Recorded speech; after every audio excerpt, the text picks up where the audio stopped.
Welcome to your next step up the self-publishing mountain. I'm Matilda Swift, author of quintessentially British cozy mysteries. And I'm Samantha Cummings, author of young adult books about magic, myths and monsters.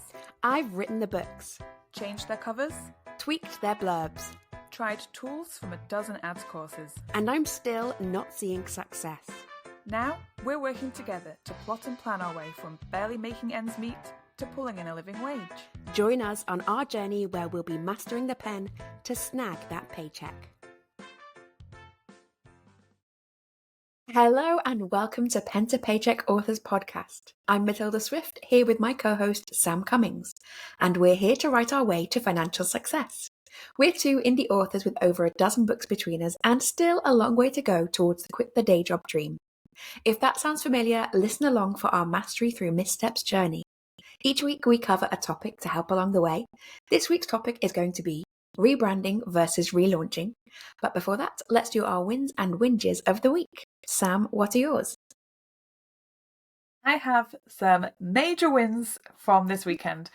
I strangely am on track with a lot of my goals, and I finished writing the book that I started in November for NaNoWriMo.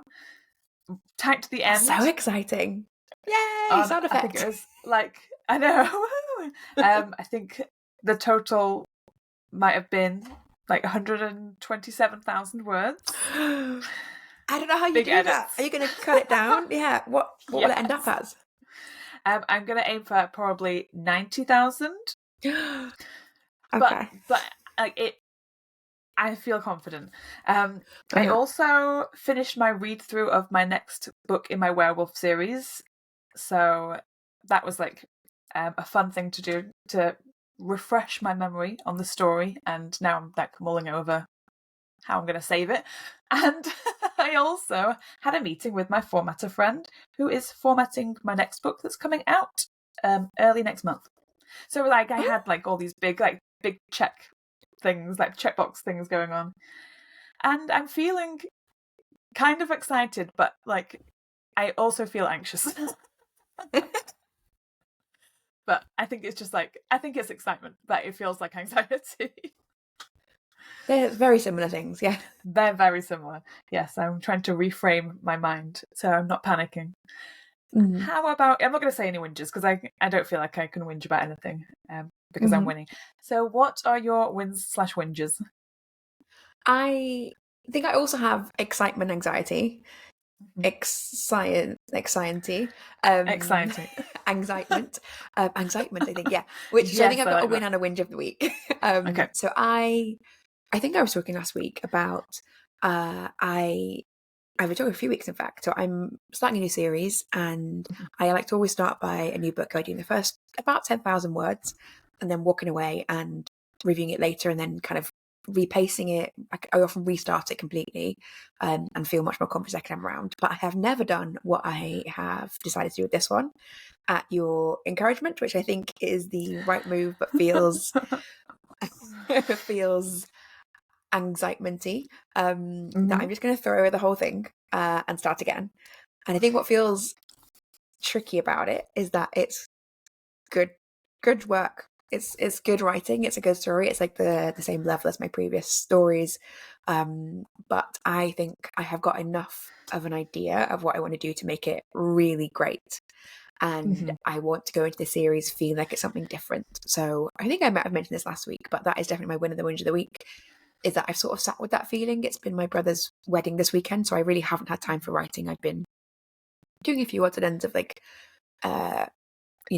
last minute wedding conversation things, and then prep for all that took up a whole weekend. We had the whole family come stay at my dad's house and spent a lot of time with my unbelievably cool little cousins who are both flower girls and who are both independent. I don't think I want to get married. Boys are gross. Let's just hang out together. Yeah, me too, guys.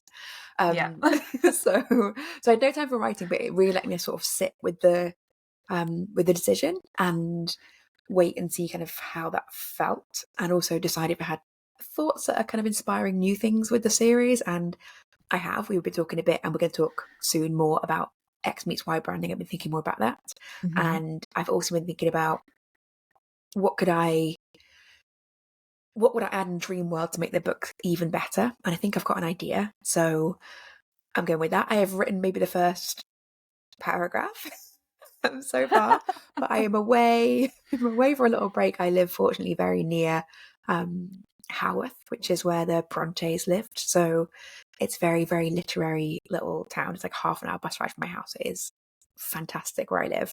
So the bus goes right past my house. It's called the Bronte bus, and it takes you to Haworth. Oh. And I will spend the weekend there, diving into my new series. Whole Easter weekend, my entire family's on holiday. Brother's on a honeymoon. My parents off for a trip for my mum's 60th. So I'm all by myself, diving into my book. No distractions, no family being like, come and eat some Easter eggs, have some nice food. No, just me and my work. So that is a win, but an anxious win. Yeah. Yeah. But I think if you're feeling excited, anxious, that's a good sign. I know, like, people think that's like floofy thinking, like to think like, oh, anxiety means that you're doing something that you're supposed to, that's going to help you grow.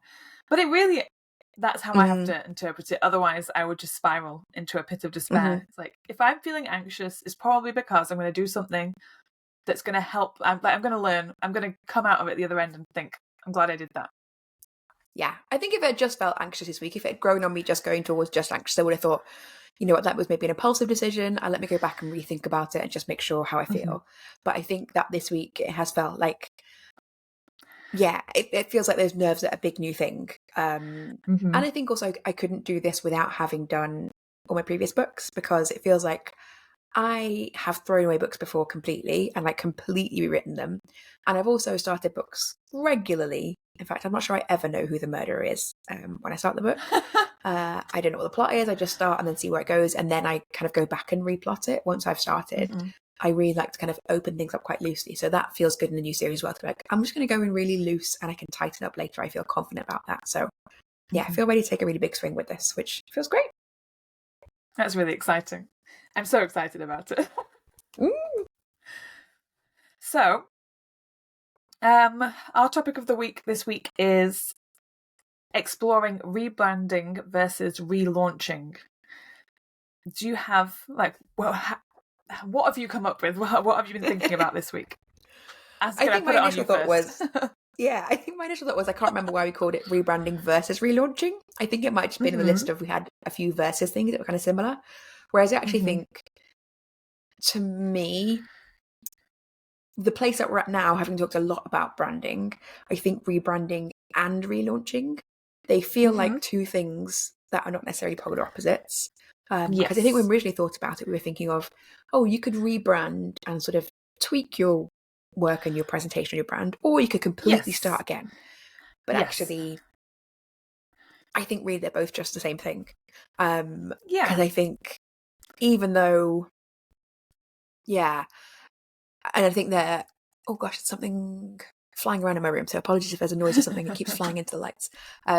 Even though they both sound like really big things, I think they're actually both things that I should be thinking about more consciously all the time. Just like we were saying with the new series, I'm thinking about, I want to be able to take a big swing with this series. That's not really in my brand so far. My brand is kind of like, hello, here's my book, I hope you like it. And I don't want that. I feel like I want to be up there with the people who are taking big swings, who are just like, you know, we were talking to before we got on about an author that I think we'll come around to later, who has just launched really big this year, and he's written 8 urban fantasy books in advance of releasing the first ones. He'd written several, and he just had a huge amount of faith in himself and came out big, had a great tagline, has got a great Facebook page, has done everything with full self-confidence, which I think I wasn't ready for when I first started. And I think I would say the same, that you would agree with that about yourself. It felt like I wasn't ready to come out and be like, I'm the world's best writer, I'm amazing. And now I feel confident I can come out and say, I know what I'm writing, and if you like that, you will love this. Like if I can find the right people who like what I'm writing, they'll really like it, and I feel confident about that. So I think I wish I had thought more about rebranding and relaunching feeling like constant options, rather than you need to like have a full stop and then start again. Is that similar to what you've been thinking about for this topic? No. Okay, like, that's good. Yes, but But no. So only because I'm coming at this differently to you. So I have been publishing under the pen name of Frances June, and I really want to step away from that and start publishing under my own name. So for me, rebranding, I do understand the difference between rebranding versus relaunching, but I also know that there is rebranding and relaunching.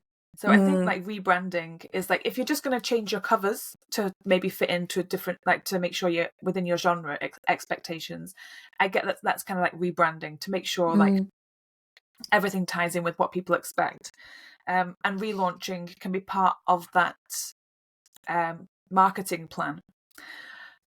But for me, I'm rebranding and relaunching, but I really want to be doing it under a different name. So mine feels like a lot bigger and a lot scarier and like a lot more mind bending because I've been looking into it on Amazon, and you can't change the author name on an already published book. Yeah. So, are you going to add a second author? I will be adding a second author to my profile, but it means that one of my books that's out at the moment, Curse of the Wild, not to plug my own work, but it's a young adult werewolf book. It's got a gorgeous cover as well, so worth just looking up for that. I love the cover. Yeah. But that's published under my pen name, Frances June. But that series is going to be going on for the next couple of years, and within like the next 6 to 8 months, I want to change my publishing name. And so the next book that comes out towards the end of this year, I would want to publish under my new name with my new brand. But that means having to figure out how to redo the first book in the series with my actual name. And it seems just really overly complicated that Amazon are like, well, what you have to do is you have to publish it as a new book, but put in a caveat in one of the boxes when you're doing it that this has already been published under this name with this title. And it feels like a recipe for disaster because I see so many people on Facebook in like the Facebook writing groups I'm in saying, Amazon have shut down my account. And I feel like that is something that would make Amazon shut down my account. So I'm really like, do I? Yeah. I think that is it just scares me. It's a worry, right? I don't know how feasible it is. I think you do just see, and I think the problem is with those people who are talking about it on Facebook is those are often, they're rare in terms of like number of people doing it, but they're scared. They're so scary that they're loud and everyone jumps in to be like, oh my goodness, have you tried these 17 things that maybe sometimes work? So it gets a lot of attention, and rightly so, right? It's petrifying if that's your source of income for everything. Yeah, I do know it's maybe worth looking at Mona Marple, the cozy author that I think I talked about last week, who is relaunching everything under her real name, but has done it by putting her real name, writing as Mona Marple. So she has both names listed as the author for everything that she has previously written. But that works for her because her pen name was very well known. It's been around for a long time. But I think for her, it maybe avoids the worry of having two books. I don't know if that's why she did it. I don't know. But for me, that would be a positive incentive that you can just add a second author onto it, even if both of them are you. Yeah. Yeah, I think that's probably what I'll end up doing for the first book. It's just because it feels messy. And as much as I'm a messy person, that kind of like admin mess is what I don't like. Like messy in real life, fine. I've got stuff everywhere. I leave cups all over the place. I've got a junk drawer. I've got a junk chair. I've got a floor drobe. I'm doing all the messy stuff. But in my admin life, there's not a thing out of line. And it just stresses me out to think. Do you feel like that's because it feels like you're minimizing the option to get in trouble? That if you do something slightly wrong, that I don't know, is it that you feel like you get in trouble, or I don't know, maybe it's a bit psychologically deep, but like, or that you just think other people will see you making a mistake? I don't care if I make mistakes and if people see it. It's just more, I don't know, it feels like being like, it makes me feel like it would be tangly, like I'd be tangled in something annoying. That's like, I don't know, it's very hard to describe the feeling, but I did think that impact your decision to change your pen name to your real name?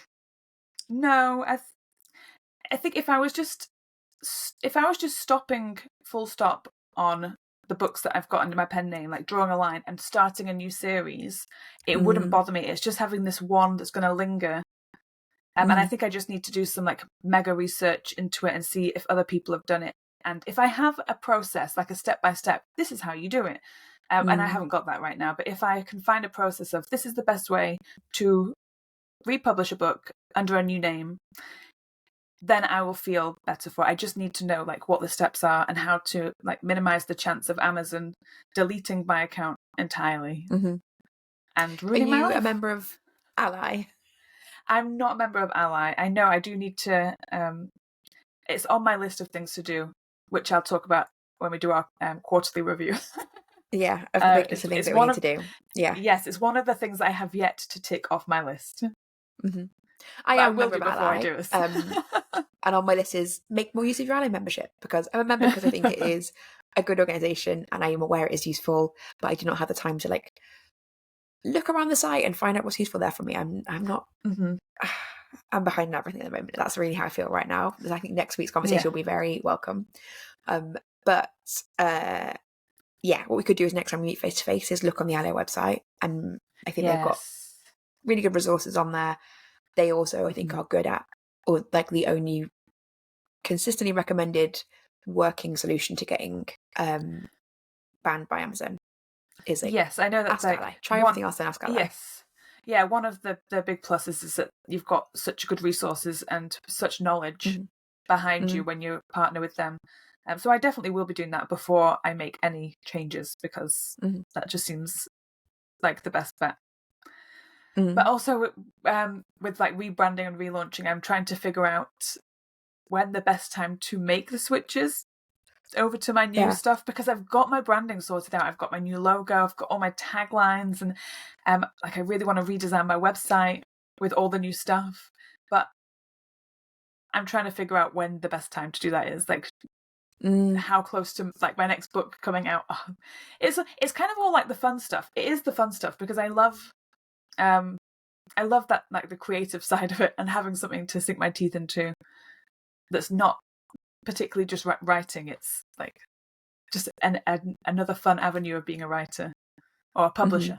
It's probably the best way to say it. I think this is one of those things. So I did rebrand a series last year, and I'll talk a little bit more about the process of that, because it was useful to kind of maybe go through the thought process behind the way they did it. But I think one thing that I wish I'd done is made a bigger deal of it. I really just like, I didn't, what I would say is I didn't rebrand. I just recovered a bunch of books, and I could have used it as a rebrand. And that was a missed opportunity.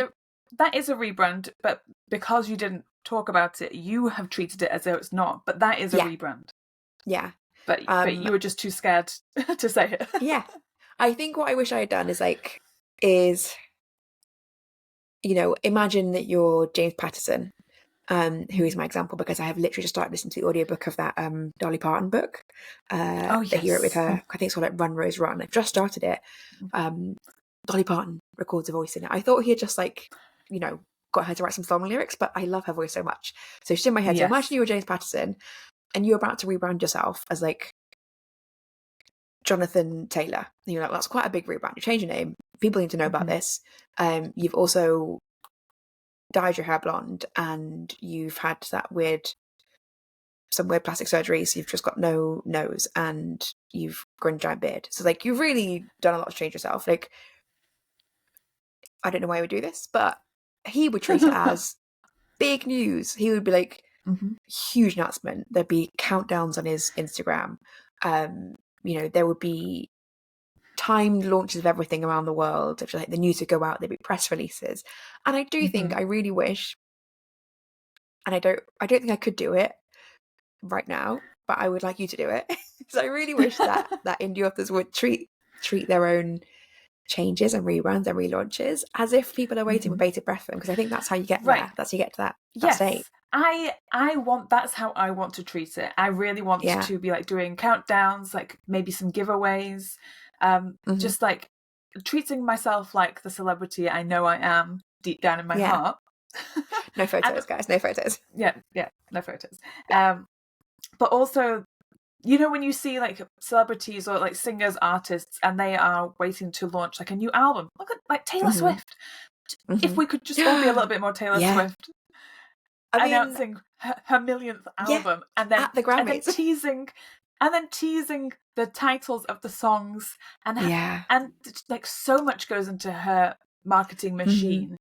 That's how I want to treat my like rebrand, my relaunch, and my books. And like, I feel like when I've done that in the past, I haven't had like a good reception. Like, I don't get a lot of pre-orders, and like I just have always fizzled. But I don't know if it's because I'm just like, I feel like it's a mindset thing. I feel like I'm just kind of missing just like that little bit that's missing, that if I could just figure out what that bit is, it would work. But I don't know what that I think maybe that thing is just putting myself out there more on the internet, because at the moment I'm just in like a few places, and I feel okay in those places, but there's bigger steps that I could take. Like, I could like put myself out more on Facebook groups that I'm in. Like, I don't really contribute to them, but I could. I also really want to get more into like using BookBub and the other one, BookFunnel, Goodreads? which is and Goodreads. Yeah. But BookFunnel is like my next big thing. That's starting with that next month. That's because I think that is the big difference between like you and I on our first launches. Is like I had put out a free book before I started, and had got, I don't know how people on my mailing list, but like enough people on my mailing list that I knew I wasn't talking to nobody, and it made me feel like I should keep writing my newsletter, which actually feels terrible because I haven't done recently. I need to get back on that. I've just been too busy. But yeah, I felt like I keep writing this. I can keep putting books out. I had consistent, small numbers but growing of pre-orders, and that felt really like worthwhile launching, worthwhile doing a launch thing, at least a little bit. I think that in particular is my missing link, is growing an actual like readership. And I have got stuff that I can give away now because I've been working on some short stories. So I do have those, what do we call them? There's like a particular word people use. Like reader magnets? Reader magnets, yes, thank you. So I have a reader magnet, and I thought I would get that done and get my account set up this month, but I think I'm going to start in April and have that be like my next quarter goal is to build that up. So I'm getting there, and I think that if I can just work on that, like putting myself out, getting into mailing lists, like doing some swaps with people, and working on building like my readers and interacting with people, that's the thing that I've missed. So I'm excited to do that, but that's my thing. But yeah, I think that is why I think like I want to do more of. That's why I want to restart this first book in the new series. Is like I want to feel confident launching in that way. I want to be able to get an ARC team and like put out a call for ARCs, being like, limited places, guys. This is so, it's going to be oversubscribed because I'm so popular.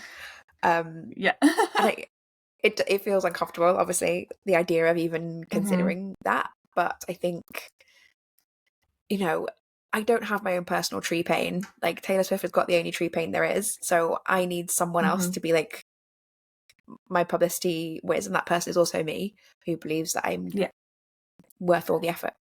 And that everybody wants to read what I've written.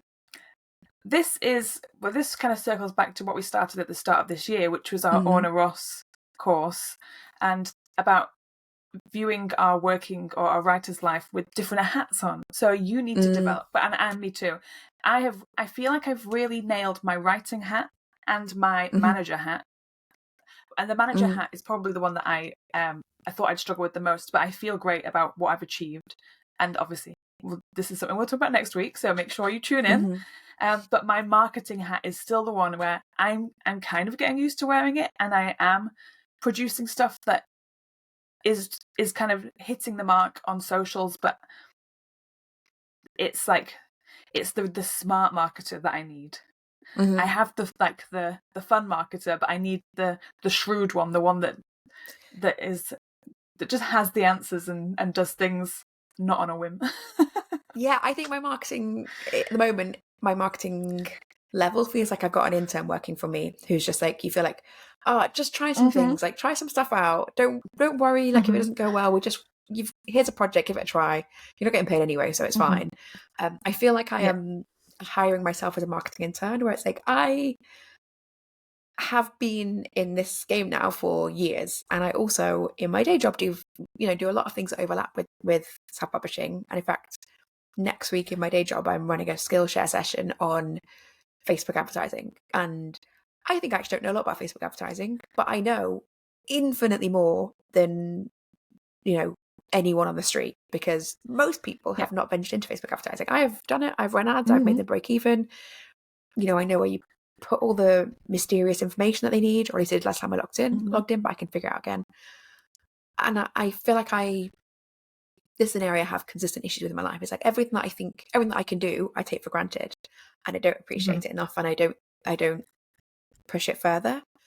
I don't do enough with it. So yeah, I definitely feel like at the moment I am not doing well with any hat, because I'm trying to juggle all three higher than feels comfortable, but that's where I need to be right now. So I think I'm not going to be, I think I may be fine feeling uncomfortable with all my hats right now, because I'm trying to find a way to make them juggled higher. This is such a stretched metaphor. I'm so sorry. I get it. I can visualize the hats in the air.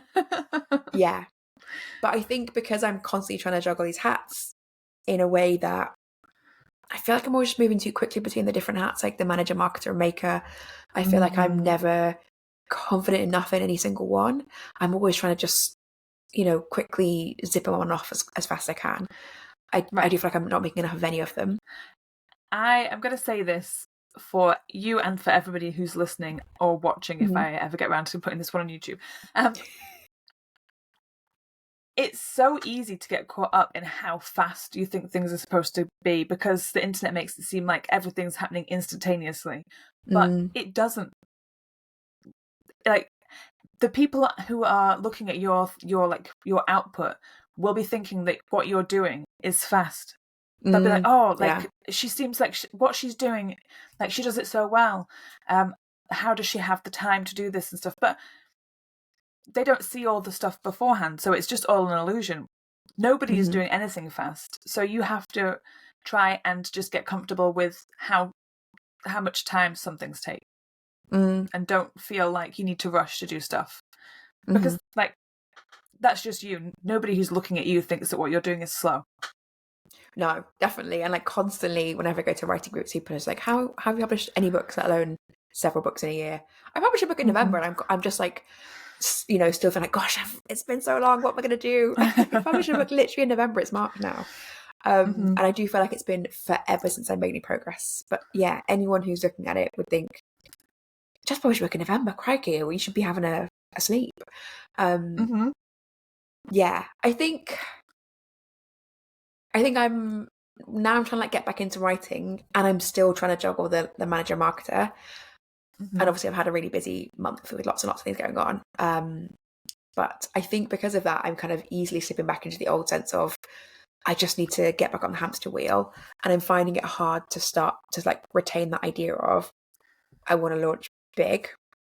Because I know I've also got to write big. And now I've just thrown away basically all of March's work. The March work wasn't a huge amount because I didn't have a huge amount of time, but like I've not thrown away, but as in it feels not like that, right? It feels like, yeah. Because I'm trying to write big, I'm taking time on that. And then if I want to market big, that's going to take more time. Right, but you don't have to do all the hats at once. So if there's only one of me. Yeah. I know. But if you want to focus 1 week on writing and then the next week focus on marketing, it could be that the marketing stuff that you want to do only takes you like a couple of days to figure out, and that sees you through for like 3 weeks. So I think it definitely could actually. I think it's one of those things where, I have this in my day job as well. I'm just like, sometimes things get really built up in your head. It's just like, it's enormous. I need maybe a solid month of no talking to anybody to think about it. I will retreat into a monastery and put post-its everywhere. It's probably just a few hours like of thinking. I don't know what it is. Yeah. That just, these things get built up so big that it feels that more anxiety than excitement. Mm-hmm. Yeah, and it is really helpful to have these weekly chats and just be like, I mean, without this, I think I would have spiraled long ago into the like, or just gone straight back into the hamster wheel. Really, I think it is really hard to keep working on the thing that you're not good at, or not, that you don't feel confident in, to like keep giving yourself time and mental energy to focus on that, when it's like, I just don't have a lot of time and mental energy spare, so why am I spending it on things that are scary and I don't feel confident at? Why am I not just like sticking with the writing and write those books that I know are, you know, what people expect? So it does, I think, without having you to talk to each week, would feel like impossible to keep that pushing towards that. Yeah, same. But I I'm wouldn't gonna do have it. done anything. Yeah, that's it. Like, it feels impossible now. Think about what it's going to be like at the end of this year when we look back at what we've covered and what we've done. Yeah. And this whole like rebranding and relaunching and like everything that we've talked about, will be like, oh, I can't believe we were so stressed about that, because we've done it now. Yeah, I think this is really good to kind of mark down, and I'm really glad that we're at different stages of our rebrand and relaunch. So that I had a cover rebrand last year and effectively did pretty much nothing with it. I haven't even got the paperbacks to match because I haven't taken what must be at maximum half an hour to sort out the paperback files. I know, with my design, I can see you shaking your head. I'm going to look away from the screen. That is your manager's job. I've got a bad manager. I know it's also me. No, but I think it's actually quite good to have that to reflect back on and think. Yes. I'm hoping that, you know, in 6 months' time, I'll think back and like, gosh, I would never do that again. I highly recommend, if I'm going to make a note of this, put it in the show notes. I've been to SPS Live for the last 2 years. I'm going again this year. And last year, a really good speaker was Kate Pickford, who talked just fantastically, like really just full of energy, and had this very essential feeling about her. And she was talking about mostly like safe self-belief and how to kind of get yourself there and how to challenge yourself and push yourself to be sort of a better version of yourself. And she has got a YouTube channel. I'm sure if you just search Kate Pickford, you can find it. I'll put the link in the show notes. But she does, anytime you can find an interview with her, anytime you can watch her on YouTube, she has got a charming English accent, which always helps. She's got a lot of lovely dogs, and she's also just very laser focused on thinking about growth and improvement at all times. So it's just really positive. Anyway, where's I going with that? She talked about one way that she had really improved her own attitude was pick something physical. Pick a physical skill that you are not good at and keep practicing it. And you can really clearly see yourself get better. So I picked roller skating, and I'd got some roller skates in the summer, in fact, before I saw her talk. And I tried once and I'd fallen over, and I'd be like, well, these are going in the cupboard for a while until I've got some magical time to improve. And then a roller skating group opened up in the next little village along from me. So I joined this roller skating group, and you just go by yourself, you just skate in circles. And I fell over the first week a couple of times, and the next week I fell over once. And I've been going since December. It's now March now. So I've been going for about 4 months pretty solidly, and I can now skate backwards. I can do all sorts of like speeding around corners. I joined a speed skating competition at a rink we went to with some of the people. I can do loads of things. I feel really confident. I look so cool when I'm skating, and we go in both directions. And it's just like it.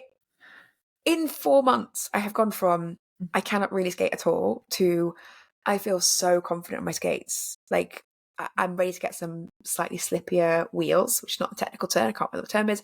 Slightly slippier wheels, so that I can get faster and faster.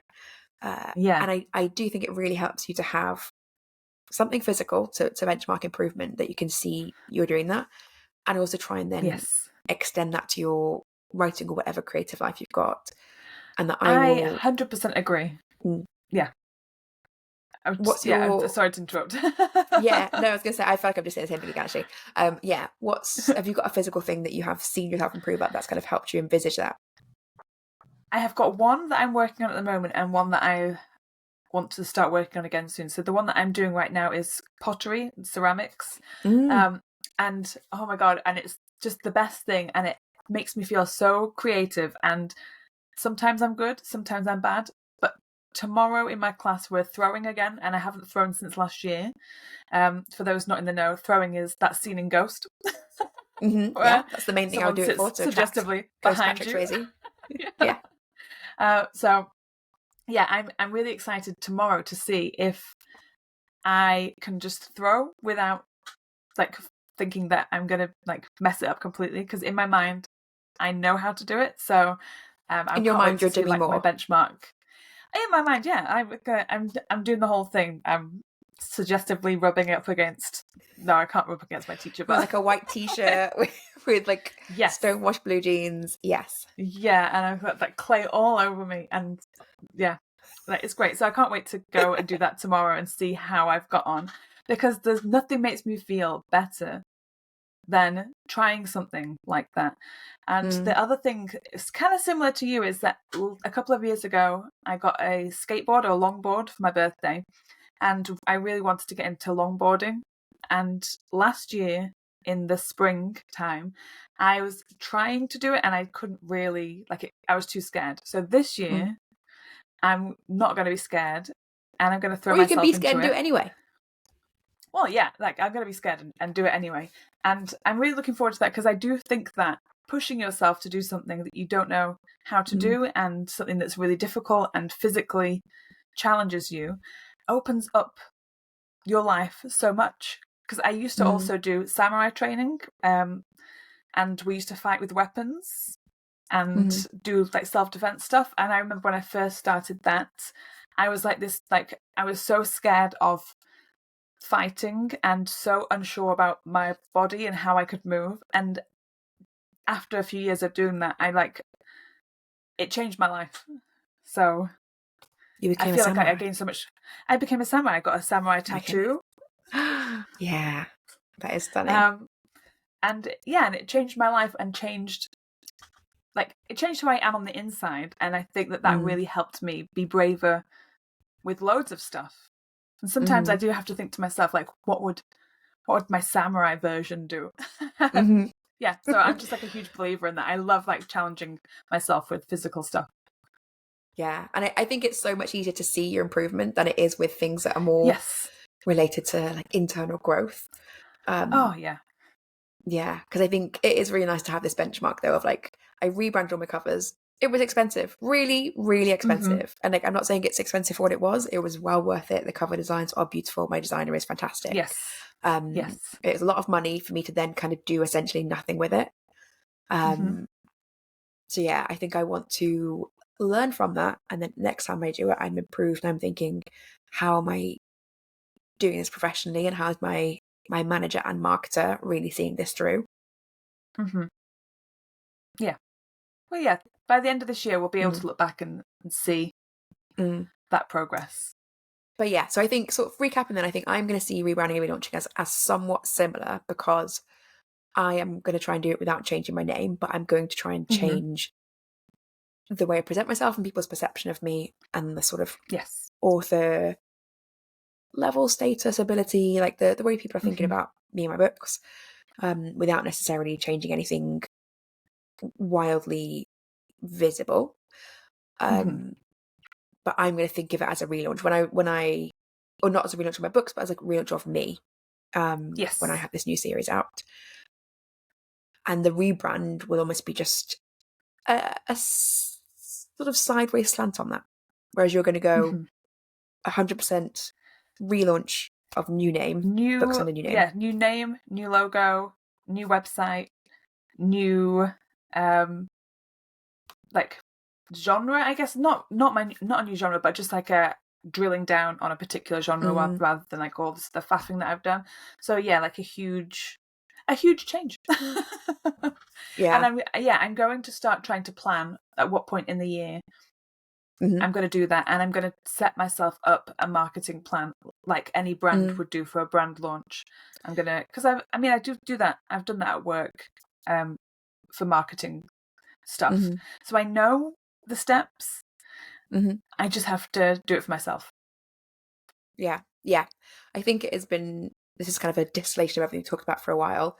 I'm aware that I mentioned at the beginning that there was an author we were looking at on Facebook earlier before we started that I then have made no reference back to. So I'll put it in the show notes as well. It is C.N. Rowan, an urban fantasy author who is someone who is just absolutely nailing the branding. And it was someone mentioned by Lynn that I mentioned a couple of weeks ago, who's from the Cozy Mystery Clubhouse.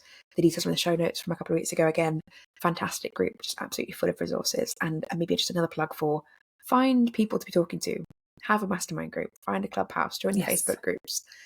You do not need to know it all individually yourself. It is great to get resources from other people.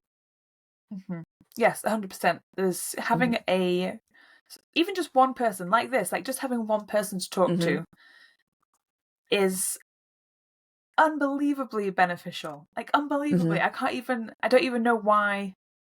Because I know that you've been the whole time. Yeah. But you've been in groups before and you do know other writers and things. Whereas I really kept to myself for a long time. But us coming together is just the best thing in the world, and I want everybody to find at least one person that they can just talk to about everything without being like scared to ask a stupid question or to show like how much money you're making or just anything. Like you just need to have at least one person that is in your team. Yeah, that is an excellent note to end it on. And as we have said, next week we are doing a great recap. So for next week's topic, we're doing our first quarterly wrap up. We'll be talking about what's stuck, where we're stuck, and where we go next on this pen to paycheck journey. Do you have any thoughts already on that? Yes, I'm excited to look back on the things that I've done already. At the start of the year, I made a big list. I put that list somewhere. It's somewhere amid all of my stuff. So I'm excited to look at the stuff that I've done already and then refocus on what I need to do next to achieve my goals of being known as the young adult writer of magic, myths and monsters. How about you? My thought on this is that when I saw we were coming up to this review, I felt horrible. I felt all the things that I haven't done. That's all I could think about. There's that really negative instant thought of like, oh gosh, like I could list in a heartbeat all the things that I've said I would do that I haven't done or that I feel bad about. And that's ludicrous. And I don't want to do that. So I'm going to make a concerted effort that next week's wrap up is not just me self-flagellating over things I have missed, because I have done tons of things. I'm going to try and focus on the positive. And even take the negative things as an opportunity to say, like, why hasn't that worked? Is it just something I'm not going to fit into my schedule? I am not a failure. It is maybe just not fitting for some reason. I want to maybe you just positive put too much on your list. Yeah, I definitely have too much on my list. Yes, by quite a long way. We gave ourselves so much to do at the start of this year. It was just like a mountain to climb, and like it was just too much. But we at least both of us have definitely ticked some things off the list, and are a lot closer to where we want to be. I think we're both a lot closer. I do think that, and I also think having to like articulate it out loud makes me feel like I cannot just sit in my shame, like a little bubble of shame that I would normally sit in when I made myself an enormous list by myself. I would just sort of hide away under the duvet covers and say like, I failed at everything, never mind, I'm terrible. Which is like your instinct. You don't have to really articulate something, but actually I write morning pages in the morning when I get up because that really helps you articulate like, oh, you know what, I'm fine, I'm doing good, I don't know what I'm worried about. So just having to get those things out of your head. So I'm looking forward to Q1 review, even though my instinct is like, it's going to be terrible, I have to admit all the things I didn't do. I've done tons, we're doing great, we're fantastic. Done tons, yes. Yes, we are fantastic. Hilarious geniuses. Yes, the pair of us. Yep, and I will end this this podcast with, as you did last week, if you are listening to this and you enjoy it, please don't forget to follow and leave a review if and where you can leave reviews on whatever app you're listening to this on. Don't forget to also do that. You can also follow us on YouTube. There are 2 videos up so far, and I promise more are on the way, but definitely go and follow because you get to watch our beautiful faces whilst we're talking and just see how my concentration face changes. And then when I realize that, I need to not look like a complete idiot, quick. Like, smile. I mean, more excitingly, see how your hair changes. It is new And my hairstyle hair, this week, new hair colour. Yes. Which you hair would only colours find change out often. if you go on YouTube. Exactly. Never anywhere else. Don't look on my Instagram. Yeah, this is a secret. YouTube only. Yeah. But yes, we will see everyone next week for Q1 review, our exciting, positive wrap-up of all the things we've done. Yes, we certainly will. Right. Goodbye. Bye. You've been listening to Pen to Paycheck Authors. Stay tuned for our next episode, and don't forget to subscribe to learn how to write your way to financial success.